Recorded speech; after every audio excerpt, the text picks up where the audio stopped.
Assalamualaikum warahmatullahi wabarakatuh.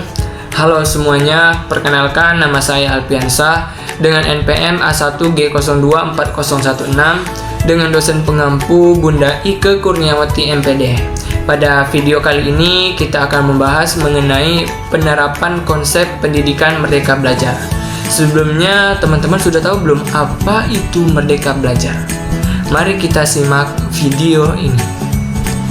Merdeka Belajar adalah sebuah program yang digagas oleh Menteri Pendidikan, Kebudayaan, Riset, dan Teknologi Nadiem Anwar Makarim sebagai upaya mewujudkan kemerdekaan dalam belajar. Dikatakan merdeka dalam belajar, artinya siswa memiliki kebebasan untuk berpikir dan berekspresi. Jadi bukan berarti siswa tidak perlu untuk belajar lagi.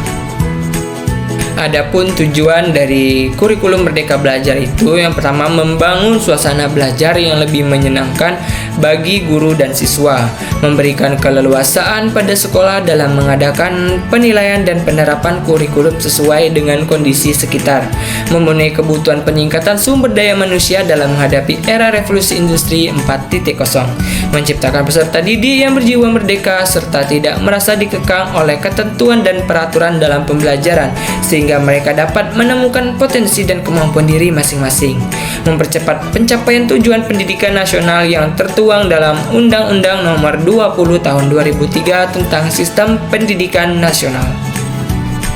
Ada 3 langkah yang harus dilakukan dalam melaksanakan konsep Merdeka Belajar.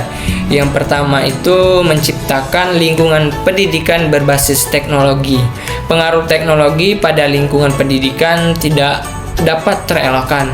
Maka dari itu, hadirnya program Merdeka Belajar ini sebagai langkah awal yang strategis untuk menunjang lingkungan pendidikan agar lebih adaptif terhadap era revolusi 4.0. Yang kedua itu kerjasama lintas pihak. Langkah berikutnya yang harus dilakukan dalam melaksanakan konsep Merdeka Belajar adalah kerjasama lintas pihak. Dalam hal ini, kerjasama lintas pihak yang dimaksud adalah suatu sekolah bekerjasama dengan sekolah lain untuk meningkatkan kualitas pendidikan. Kerjasama ini penting untuk dilakukan di era teknologi ini untuk meningkatkan kesadaran dalam belajar dan saling membantu dalam memperbaiki kemampuan dan sumber daya. Dan yang ketiga itu ada urgensi data. Kemendikbud memiliki andil dalam menyediakan sumber daya dan sarana yang unggul. Hal ini dilakukan untuk mendukung kebijakan yang dicanangkan seperti mempersiapkan guru dalam menghadapi sistem mengajar dengan menggunakan teknologi. Ada 7 komponen dalam Merdeka Belajar. Yang pertama itu konstruktivisme. Konstruktivisme ini adalah komponen dalam Merdeka Belajar yang berkaitan dengan cara siswa membangkitkan pengetahuan yang sudah ada. Hal ini akan memudahkan siswa dalam menyusun suatu konsep. Dari konsep tersebut, siswa dapat saling berbagi dan mempraktikkan pengetahuan yang dimiliki untuk mendapatkan pengalaman nyata. Yang kedua itu ada inquiry. Inquiry artinya siswa mencari dan menyelidiki sendiri pengetahuan yang ingin diketahuinya agar rasa penasarannya bisa terjawab. Komponen inquiry dalam Merdeka Belajar ini dapat membuat siswa berpikir lebih kritis dalam kegiatan belajar. Yang ketiga itu bertanya. Komponen lain dalam program Merdeka Belajar adalah bertanya. Dalam hal ini, siswa akan dibiasakan untuk berani bertanya mengenai materi pelajaran, konsep, atau hal-hal lain yang tidak dipahaminya. Yang ketiga, learning community, yaitu siswa tidak hanya bekerja secara individu saja, tapi juga bekerja dengan orang lain sehingga bisa saling bertukar ide dan pengalaman.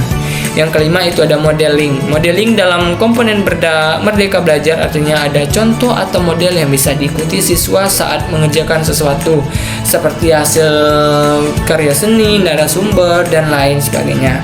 Yang keenam, refleksi. Kegiatan refleksi dalam Merdeka Belajar bertujuan untuk membuat siswa merefleksikan atau merenungkan apa saja yang sudah dipelajari. Hasil renungan ini bisa dituangkan siswa dalam bentuk pernyataan langsung, catatan selama mengikuti kegiatan, kesan dan saran pembelajaran, dan sebagainya.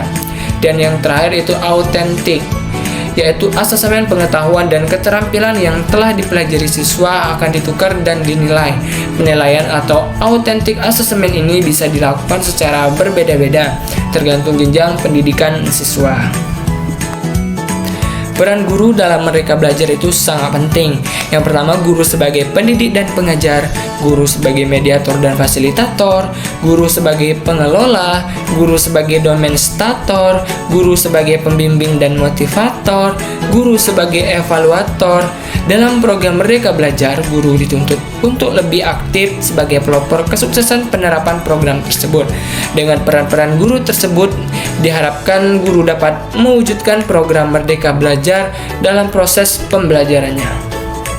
Merdeka Belajar itu juga mempunyai manfaat, yang salah satunya itu mempermudah guru untuk mengajar sesuai dengan kemampuan murid atau pembelajaran berdiferensiasi, memperoleh pelatihan, serta berbagi karya untuk saling menginspirasi sesama guru. Itulah tadi materi mengenai penerapan konsep pendidikan Merdeka Belajar. Lebih dan kurang saya mohon maaf. Saya akhiri, wassalamualaikum warahmatullahi wabarakatuh.